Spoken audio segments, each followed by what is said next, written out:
Fala, galera. Bom demais da conta por aí? Fala, holders! Marcos aqui. Sejam muito bem-vindos a mais um conteúdo. E dessa vez, presencialmente, né?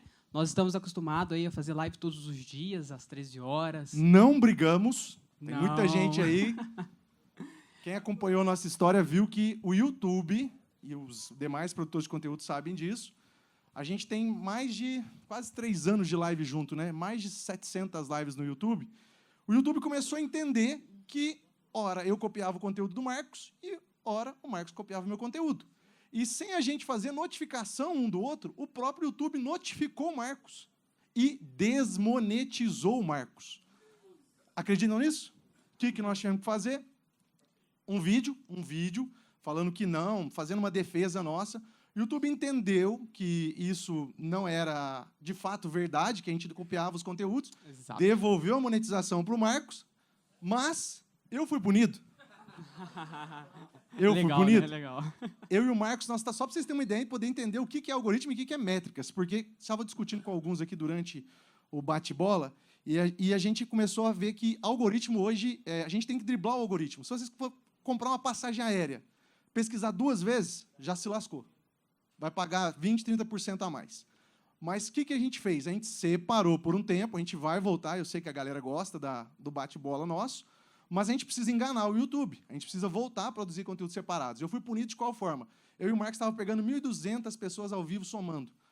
De uma hora para outra, o Marcos manteve os 700 dele e o meu caiu para 100, estava pegando 100 por dia, e o canal só descendo. Falei, cara, tem coisa errada. E aí eu mudei o horário e começou a voltar de novo, pegar 500, 600, 700. Só caiu um pouco agora, porque eu e o Marcos estavam dedicando aqui para o BitHub, e pepinos acontecem, principalmente num evento desse tamanho. Espero que vocês estejam gostando do que a gente fez. Foi o nosso melhor, tenho certeza disso. A mudança de local foi para ser melhor para os senhores, para dar mais conforto, e espero que vocês tenham gostado. Se não gostou também, faz igual eu e o Marcos fala, né? Dê o dislike, dê o feedback, porque a gente vai melhorar para os próximos. A galera está aí, a DM, todo mundo aí que ajudou a produzir também, e a gente quer ouvir vocês depois. E eu preciso que vocês fiquem até o final, né, Marcos? Porque vai ter um carrote. E, gente, é um Money Key Classic. É um Money Key Classic. Paga o VIP, não paga o VIP? Todo mundo vai concorrer a ela, e também um Declare Cripto por 1 ano. Paga o VIP tranquilo, tá? Então, é uma forma da gente retribuir, pelo menos para 2 pessoas. Vocês gostaram da ideia?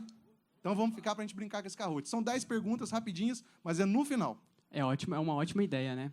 Bom, pessoal, a gente vai falar sobre Bitcoin aqui. Eu vou passar uma visão individual, né? Uma visão minha sobre o mercado cripto, sobre o Bitcoin.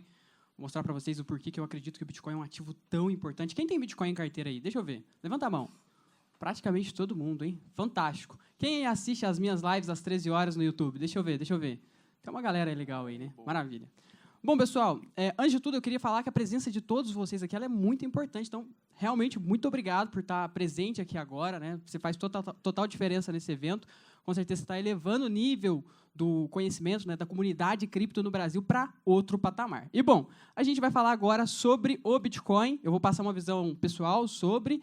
E vamos ver se o slide vai subir aqui. Deixa eu ver quem está controlando o slide. Pode subir, fazendo favor. Bom, vou voltar no passado. Eu poderia voltar 30, 40, 50 anos atrás para explicar o que é o Bitcoin para vocês. Mas, sendo bem sincero, quem assiste as minhas lives sabe, eu sou o tipo de cara que vai procurar fundo, que vai pesquisar pra caramba, que vai trazer 1 milhão de informações e vai tentar contextualizar tudo isso e descobrir o que de fato é aquilo. Eu sou o cara que vai a fundo nas pesquisas. Enfim, eu vou voltar simplesmente a 13,8 bilhões de anos atrás, na origem do nosso universo, na origem do cosmos como conhecemos. Naquele momento, o universo era extremamente caótico, partículas subatômicas estavam em todas as direções, o universo era quente e denso, e ele tinha uma característica muito importante. O universo era extremamente caótico, extremamente caótico. Marcos, o que você está falando de universo em uma live de cripto, em uma live de Bitcoin? Por que você está falando isso? Abre seu coração, vem comigo, que igual eu comentei com vocês, pesquisei muito a fundo para trazer essa visão pessoal para vocês sobre o Bitcoin.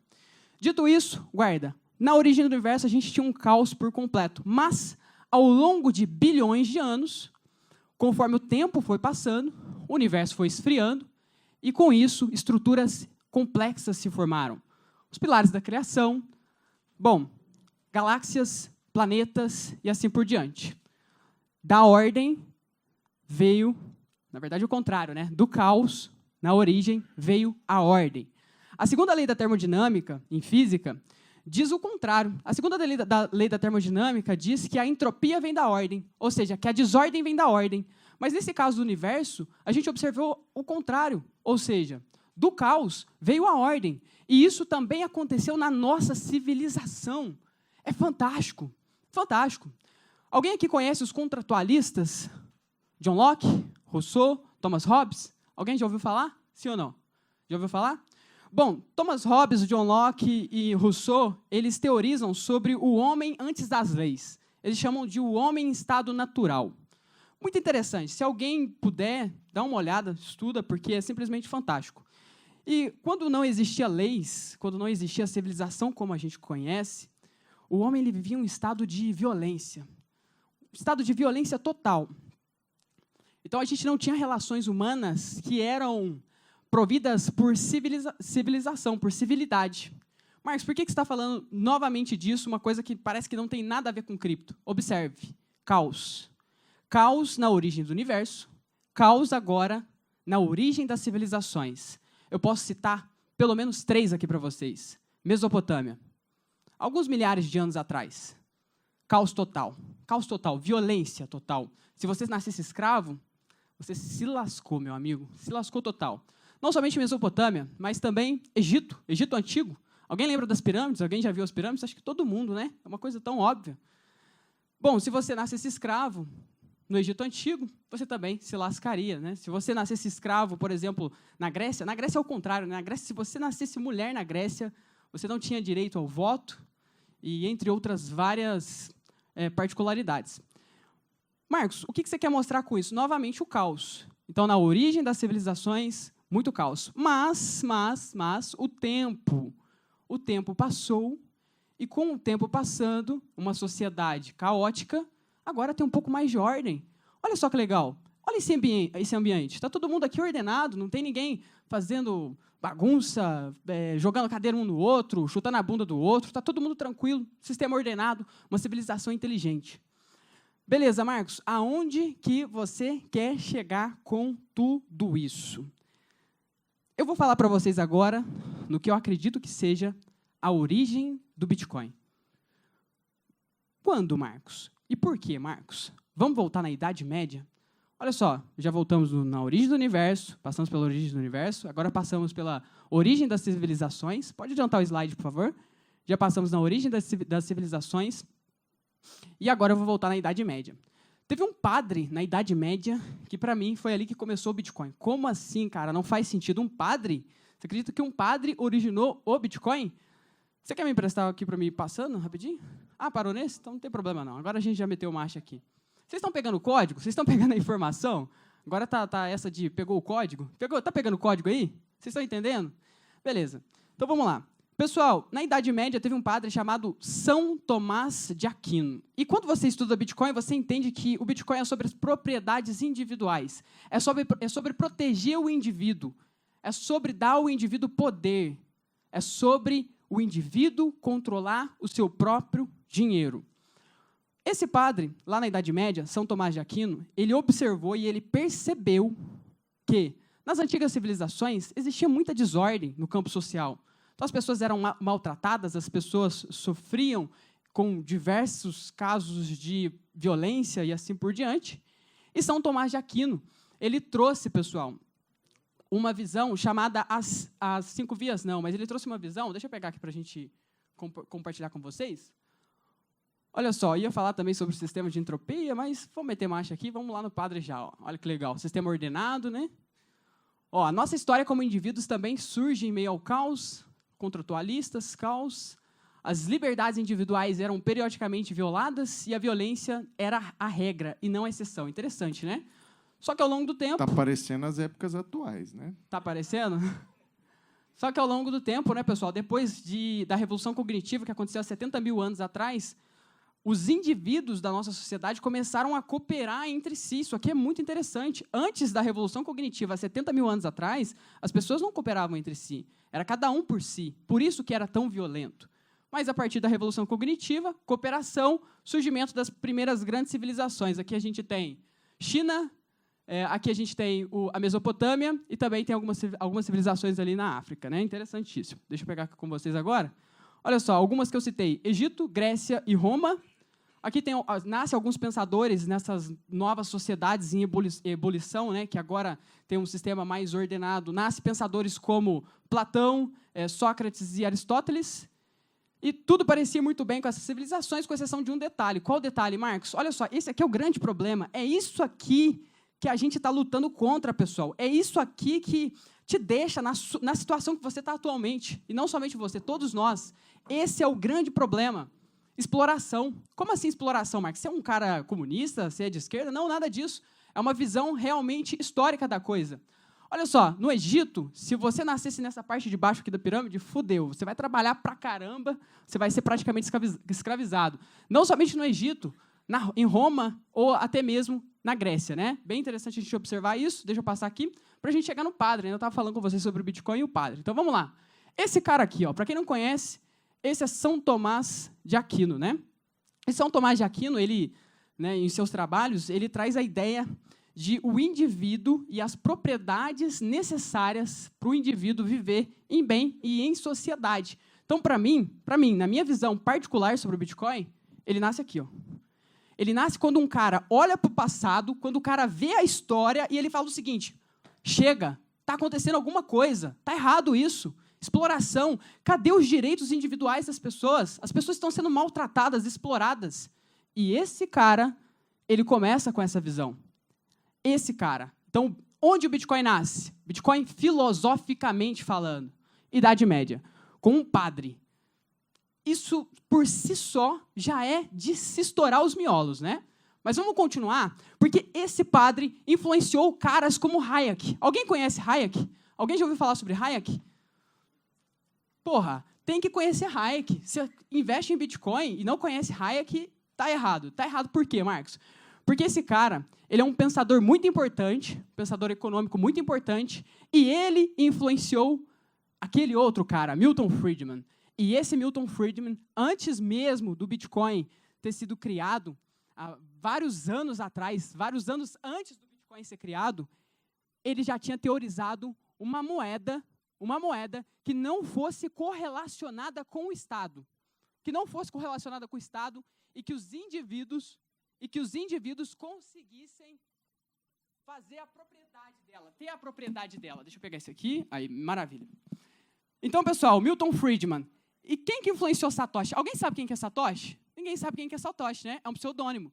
Mas, estudando a história, eu percebi que Satoshi é um grupo com várias pessoas, com vários indivíduos de um nível de inteligência absurdamente bizarro. Mas vamos seguir, então. Um padre influenciou Hayek, Hayek influenciou Milton, Milton Friedman influenciou quem? O pai do Bitcoin, o criador do Bitcoin, Satoshi Nakamoto, né? Bem interessante, deixa eu passar aqui para vocês. E olha só, um grito de sensatez, então, lá na Idade Média, começou a colocar ordem em um sistema social que, antes disso, tinha apenas um caminho: a violação e a violência. Hoje, pessoal, a exploração da minoria sobre a maioria ocorre através do quê, Marcos? Através do capital. Através da exploração do capital. Você concorda com isso, Germano? Pessoal, para só um pouquinho e raciocina. Lá atrás, lá na época da escravidão de Roma, vamos falar em Roma, vamos falar depois no Egito, em todos os lugares, eram os escravos que faziam e aconteciam o trabalho, não era? Todo dia? Hoje, nós temos a escravidão moderna. Vocês concordam ou não? Como que chama a escravidão moderna? CLT e salário mínimo. Salário mínimo. A partir do momento que você está dando para uma pessoa o mínimo, que hoje não é mais o mínimo, você está limitando ela ao consumo na sociedade. Concordam comigo ou não? Não é a escravidão moderna? As pessoas que ganham salário mínimo, elas não estão escravas do sistema. E qual que é a forma de hoje a gente criar a nossa lei áurea novamente? Vocês vão responder, Bitcoin, calma, não é o Bitcoin. Para que você possa adquirir Bitcoin, a primeira coisa que você tem que fazer é saltar fora dessa bolha chamada CLT, dessa bolha chamada servidor público. Hoje eu ainda estou servidor público, mas estou preparando para fazer o quê? Ó, tchau. Acabou esse ciclo, se Deus quiser, eu vou viver só de cripto. Acabou, vou viver de cripto. Acredito que todos vocês também vão viver de cripto. E eu torço para que isso aconteça, e eu trabalho todo dia para que isso aconteça, que todo mundo viva de cripto. Porque é o seguinte, a escravidão, hoje, ela é a base do salário e o governo só vai apertar. Só vai apertar. Vocês estão vendo o que está acontecendo? Boa. Nós estamos aí recentemente tomando... Gente, quem aqui tem mais de 40 anos? Não fiquem com vergonha de falar a idade, não. Cara, o Collor está de volta. Há 2, 3 dias atrás foi autorizada uma aberração, que é o Estado expropriar o cidadão. Olha isso. Além deles levar o nosso lavoro, que é o nosso trabalho, o suor do brasileiro, eles estão querendo levar o dinheiro que está esquecido lá. Muitas pessoas têm que correr atrás e pegar isso, porque senão o Estado vai levar. Então, a forma de romper com a escravidão, a nova Lei Áurea, é sair da CLT. Tem vaga para todo mundo? Não. Não tem vaga para todo mundo. O sol, ele nasceu para todos, mas a sombra é para poucos. Para se posicionar ali na sombra, nós vamos ter que ralar, nós vamos ter que inovar, vocês vão ter que criar soluções. A partir disso, vocês vão comprar o quê? Bitcoin. Eu, sinceramente, eu estava conversando com o Marcos mais cedo e com vários aqui. Eu acredito que nos próximos 3 a 4 meses, nós vamos ter uma grande fuga de capital se essa situação da expropriação acontecer. Quem aqui está preparado para mandar dinheiro para o USDT para se proteger se alguma coisa acontecer na sua conta hoje? Aí, ó, já começou. Já começou. Isso porque vocês são o quê? Vocês são pessoas esclarecidas. Vocês estão aqui num sábado à noite, que horas são? Quase 20 horas da noite, buscando conhecimento. Mas levem isso, não levem para as pessoas investirem em cripto, comprar Bitcoin, comprar Ethereum, comprar Shiba, comprar Dog agora, comprar sei lá qual vai ser a próxima meme coin. Mas as pessoas precisam começar a entender que Bitcoin, e aí já entra um pouco no meu tema, roubando um pouco do tempo do Marcos aqui, na próxima ideia, que Bitcoin hoje é reserva de valor. Não sou eu que estou falando, quem está falando é o dono da BlackRock, é o Trump, é outros caras. Por quê? Porque eles já entenderam tudo isso. Os próprios Estados Unidos, eles cometeram um erro muito grande, mas muito grande nessa gestão, porque eles deixaram a indústria cripto sair dos Estados Unidos. Se instalaram na Rússia, se instalaram na Europa, se instalaram em vários lugares do mundo. E o Trump, como ele é visionário e ele quer liderar isso, e eu não estou fazendo campanha para o Trump, não é isso, não é a ideia, é que, tipo, o cara já entendeu, ele já entendeu que, tipo, eu preciso dominar isso. Os Estados Unidos, tudo que acontece, que eles veem que vai dar alguma coisa, eles fazem o quê? Eles vão lá e dominam. E eles vão fazer, não tenham dúvida, que se ele ganhar, ele vai fazer isso. Boa. Bom, vamos voltar aqui, então, porque só para a gente recapitular, pessoal, e eu vou terminar de passar essa visão pessoal sobre o Bitcoin, depois a gente volta nesses assuntos, que é bem legal também, eu curto muito. Vamos lá, então. Pessoal, nós estamos aqui, ó, cada um de vocês, junto comigo, junto com o Germano, incluo todos aqui dessa sala, nós estamos aqui, ó, nessa parte de baixo das pirâmides, só que dessa civilização, da nossa atualidade. E, bom, a única forma de você fugir disso, seguindo os conselhos de São Tomás de Aquino, de Hayek, de Milton Friedman e do próprio Satoshi Nakamoto, criador do Bitcoin, é você, pessoal, para você fugir disso aqui, ó, corrupção. Quem já viu corrupção aqui no Brasil? Todo mundo, né? Vamos ser sinceros. É o que mais tem, né? É o que quase nada, né? Pouquinho, né? Para você fugir disso aqui, ó. Porta CPF. Para você fugir disso aqui, ó, da corrupção. Para você fugir da desvalorização da moeda que está acontecendo. Isso não está acontecendo agora, já aconteceu várias vezes. Quer dizer, está acontecendo agora também, né? Mas já aconteceu várias vezes. Hoje não, os bancos estão fechados, eles não estão imprimindo um M2. Bom, pessoal, a civilização romana, ela caiu por causa da desvalorização do denário, que era a moeda fiduciária da época. Não somente Roma, Grécia, e entre outras civilizações, igual eu mostrei para vocês. Então, a única forma de você fugir da roubalheira, da corrupção, da desvalorização da moeda, que não é só no Brasil, vocês sabem, a América Latina, as moedas fiduciárias estão indo por água abaixo. Todo mundo já viu também notícias aí da Argentina. O dólar, gente, o dólar está indo por água abaixo. Por mais que eu estou falando para vocês se protegerem no dólar, ainda é a moeda forte do mundo por causa da confiança e por causa do quê? Poderio militar dos Estados Unidos. A partir do momento que os Estados Unidos forem confrontados e perderem alguma coisa em poderio militar, esquece o dólar. Nós vamos voltar, talvez, para para outras moedas, nós vamos talvez ganhar o Bitcoin fazendo altas maiores ainda, porque vai ter que imprimir muito dólar para financiar um combate, alguma coisa. E como eu estava falando, o grande erro nosso é pensar que o problema está só no Banco Central de cada país. Eu estava brincando aqui falando que hoje não tem inflação, porque os bancos estão fechados. A grande inflação ocorre dentro dos próprios bancos através de uma nomenclatura, não sei se vocês acompanham a minha live e a do Marcos, através de um dólar chamado M2. Vocês sabiam que existia um dólar chamado M2? Tem ideia do que é um M2? Tem ideia? Alguém? Valendo uma camiseta do BitHub que está na minha bolsa lá. Como é que é? O dólar circulante no mundo, mais de impressão de quem? Dos próprios bancos. Os próprios bancos emitem o seu dólar através da autorização do Banco Central. É uma alavancagem bancária. Por que às vezes, quando a gente começa uma crise, e vocês veem que o negócio começa a liquidar? Porque um banco está devendo para o outro, igual aconteceu na crise do iene agora, esses dias. Estavam pegando a juros zeros há muitos anos, ou juros muito baixos, aí de uma hora para outra o Japão falou, cara, precisamos subir esses juros, precisamos controlar a nossa inflação, porque a nossa inflação está disparando de 3%, 4%, 5%. Inflação no Japão, gente. Olha o mundo que a gente está vivendo hoje. Cara, os caras são totalmente controlados, viveram vários anos de inflação negativa, praticamente zero, e juros negativos. A gente não tem acesso a isso, né? Eu não sei se alguém aqui tem uma grande empresa, um grande banco, alguma coisa, mas os caras pegavam juros zero e traziam para o Brasil, ganhava praticamente 10%. É o carry trade, né? Sem fazer nada. E o governo japonês gostava da ideia. Só que aí, de uma hora para outra, a inflação começou a disparar. Não, precisamos aumentar os juros.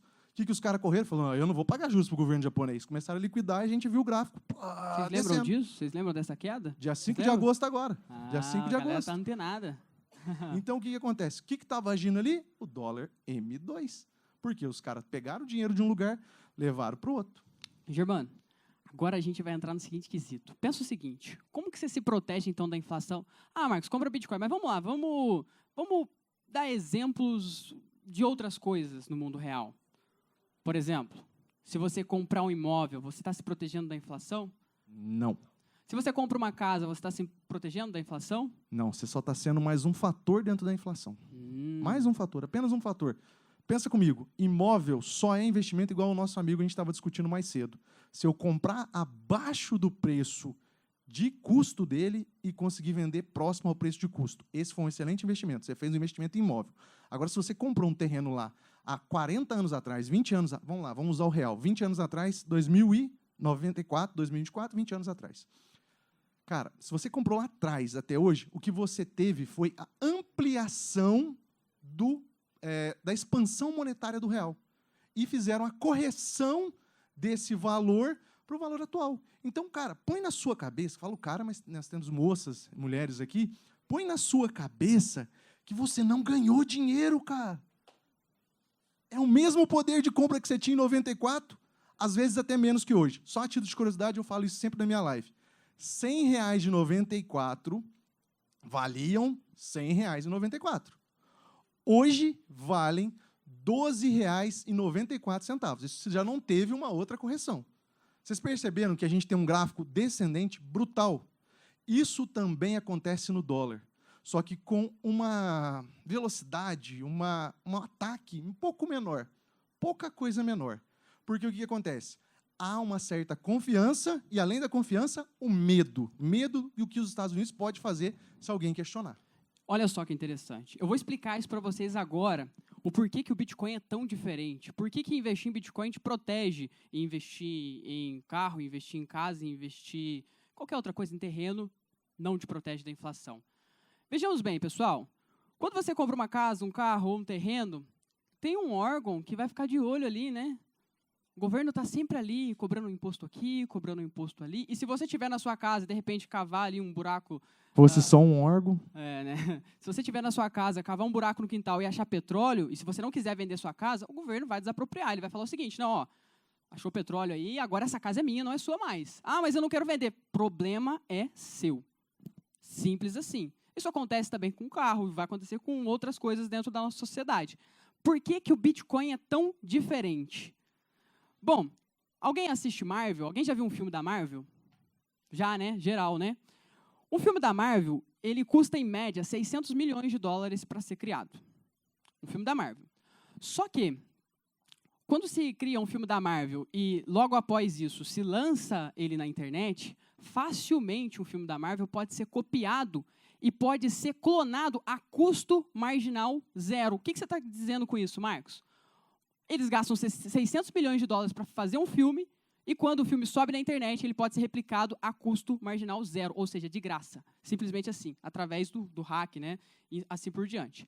Isso acontece também com fórmulas químicas. Então, às vezes, você leva, as indústrias e as empresas levam anos produzindo uma fórmula química e, de repente, isso vaza na internet, é facilmente copiado, facilmente clonado, já era, custo marginal zero. E o Bitcoin?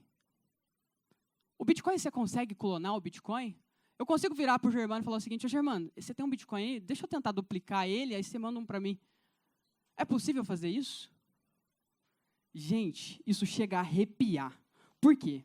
Porque pela primeira vez na história da humanidade, nós temos agora um ativo que realmente permite a propriedade privada.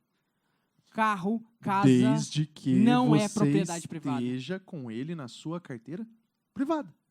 Porque not your keys, not your coin. Concordam comigo? Vocês viram o que aconteceu? Essa semana foi cheia de boas notícias. Eu só estou aqui para trazer boa notícia para vocês. Se você não acompanhou o noticiário, eu vou trazer mais uma boa notícia. O STF, um órgão altamente de respeito no nosso país, gravem isso, eu falei o quê? De alto respeito no nosso país, de alto respeito, autorizou e chamou as corretoras para criar um Bacenju de cripto. Então, resumindo, tenham um problema jurídico e deixem as suas criptomoedas nas corretoras nacionais, que aí vocês vão experimentar o poder do Estado. Então, não é propaganda, não é à toa que a gente trouxe o pessoal da ProtegeCoin. Não é à toa. Não é à toa. É para que vocês possam entender que com um simples investimento, tem ali, acho que a menor, que é um cartãozinho, né? Vocês vão estar com as suas chaves privadas. Se vocês não estiverem com suas chaves privadas guardadas, e comecem a pensar também, senhores, e aí eu vou abrir a mente de vocês, um dia todos nós, infelizmente, o quê? Vamos partir desse mundo. Mas comecem a pensar na transmissão dos seus bens para os seus filhos. E, gente, nós vamos deixar bitcoins, nós vamos deixar Ethereum, nós vamos deixar várias coisas. Se vocês deixarem reais hoje nas suas contas, vamos lá, 100 mil reais, vocês vão tomar uma mordida, vocês não, né? Os seus entes queridos que aqui ficarão, mas uma mordida de, no mínimo hoje, se tiver alguém do direito aí, me corrija se eu estiver falando bobeira, 40%. Entre advogados e também impostos que virão. Tem um cara aí, um rapaz que não tem um dedo, acho que nessa mão aqui, que pediu para alguns deputados amigos dele criar uma nova norma que esse valor pode chegar a 60%. Vocês vão acumular riqueza durante a vida de vocês, porque é isso que eu desejo. Vai chegar lá no final da vida de vocês, a hora que vocês vão entregar para os seus entes queridos, vai vir um Estado e falar assim: e aí? Chique? Beleza? Caiu uns negócios aí para você, cara? Tá tudo em Bitcoin. Tá tudo Caiu uns negócios aí para você. Vamos dividir nós dois? Vamos dividir? Ó, você vai ficar com 40% e eu vou levar 60% para mim. Qual que é a solução de tudo isso? Comprem as suas carteiras. Tomem cuidado com a forma que vocês vão deixar anotadas.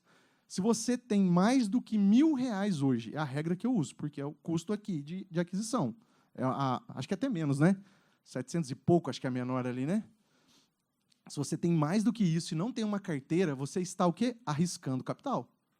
Vocês estão arriscando capital. Perder para um hack, perder para uma corretora, FTX da vida aconteceu recentemente. Antes a gente só ouvia falar Mt. Gox. Mt. Gox, a gente ouvia falar do pessoal das antigas, né?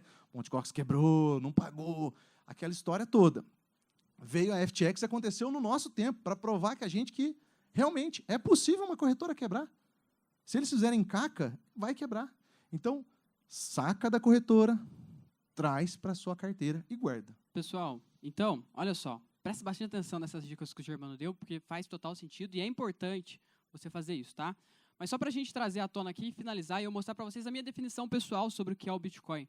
Então, vocês entenderam que Bitcoin é o único ativo existente capaz de criar propriedade privada de uma coisa que você pode falar, não, isso é meu de verdade e ninguém pode retirar isso de mim? Vocês entenderam isso? Ficou claro, né? Acredito que ficou claro. Então, vou mostrar aqui a definição que eu encontrei, que é generalista e engloba quase todas as outras definições. Bitcoin como nova ordem financeira, coletiva, imaginária, em prol do bem-estar financeiro individual. Então, é como se nós, como espécie, como coletivo, estivéssemos trabalhando juntos para garantir a liberdade financeira individual. O único meio de proteção realmente resiliente nesse mercado, né? Realmente eficiente. E aqui a gente já sabe, né? Além disso tudo, além de um ativo com proteção, o Bitcoin, ciclicamente, por conta do seu código, por conta da sua configuração, ele é um ativo rentável. Então, assim, se alguém te perguntar, Marcos, Bitcoin é investimento? Você vai virar e vai falar assim, ó, olha só, Bitcoin não é investimento. Mas, devido às suas características intrínsecas, Bitcoin é proteção. Devido às suas características, ele pode, sim, também ser visualizado como investimento. Uma vez que, 2009, pancada para cima, alta infinita. 2012, alta infinita. 2016, alta infinita. 2020, alta infinita. 2024, a gente já viu uma expansão, né? Nós estamos em que agora? Em reacumulação. Momento de comprar mais, se posicionar com mais grana, para quê? Olha só, o Germano está mostrando aqui, ó, está faltando alguma coisa nesse ciclo. O que está faltando nesse ciclo? A bull run. Vou contar um negócio para vocês. Quem aqui vocês preferem como próximo presidente dos Estados Unidos? Posso falar um palavrão? Tô cagando para quem ganhar a eleição dos Estados Unidos. Independente de quem ganhar lá. Cadê? Opa. Isso aqui vai acontecer. Sabe por que isso aqui vai acontecer? O Trump, ele é pró-Bitcoin. Eu falo isso porque eu já estudei os dois cenários. E eu falo para vocês vão entender a minha visão, depois vocês dizem se concordam ou não. Mas o Trump, ele é pró-Bitcoin. Então, a indústria vai se fortalecer muito. Concorda comigo? Na teoria. Gostei. Na teoria. A Kamala, ou Kamala, como queiram aí, ela é o quê? Socialista. O que eles vão fazer? Vão imprimir dinheiro. Impressão de dinheiro gera? Quem lembra o que aconteceu em 2021 com a impressão de dinheiro? Entenderam por que eu estou cagando quem vai ganhar esse negócio? Galera, não É interessa. lógico que a gente prefere um cara que apoia a indústria. Porque senão ele vai colocar um presidente da SEC lá, o Gary Gensler, como presidente do Fed. Ele já falou que pode acontecer isso. Cara, se acontecer isso, vocês podem ter certeza. Vai adiantar o processo do mercado cripto entrar em bear market novamente, um curto bear market, e depois uma expansão novamente. Porque, querendo ou não, o Bitcoin ele tende a sofrer junto com a economia norte-americana. Mas quando há expansão do dinheiro, né, e a gente chama ele de dinheiro, se for dinheiro fácil, é melhor ainda. Vocês têm ideia do que eu e o Marcos chamam de dinheiro fácil? Quando o dinheiro é distribuído para a população. Porque aí a população não sabe o que faz com aquele dinheiro, começa a jogar num tal de tigrinho e vai... Se fosse para o Bitcoin ainda estava bom, mas agora... nós estávamos até discutindo isso ontem, né? Deu 23 bilhões, gente, no Brasil. 23. Pode procurar depois, não é número errado, não. Não estou fazendo igual o Lula aqui, que eu vou chutar 23 bilhões de brasileiros, não. É 23 bilhões de reais perdidos no tigrinho. Vocês têm noção do que isso faria em investimento no Bitcoin, em Ethereum e outras coisas mais? Vamos montar um tigrinho? Estou brincando. Germano, olha só. E acho que a gente já estourou o tempo, já zerou lá. Só para finalizar aqui, então, pessoal. Olha só. Assim como no universo e nas sociedades, a ordenação... Lembra que era o caos no início do universo e o caos no início das sociedades? Olha só. Assim como no universo e nas sociedades, a ordenação está acontecendo como um caminho natural. Então, senhoras e senhores, o governo pode não gostar, podem processar, podem fazer o que quiser. O Bitcoin é o único ativo que é capaz de criar propriedade privada. Só um exemplo para terminar, imparável. rapidinho. Não importa o que acontece, as coisas só estão andando e ninguém para a marcha inexorável do tempo. Exemplo, o Itaú demitiu funcionários e bloqueou contas. Hoje, um dos maiores detentores de Bitcoin e ETF da BlackRock chama-se Itaú. Meu muito obrigado, boa noite a vocês. Fiquem até o final, que nós vamos fazer o carrote. De coração, muito obrigado mesmo por todos estarem aqui. Valeu.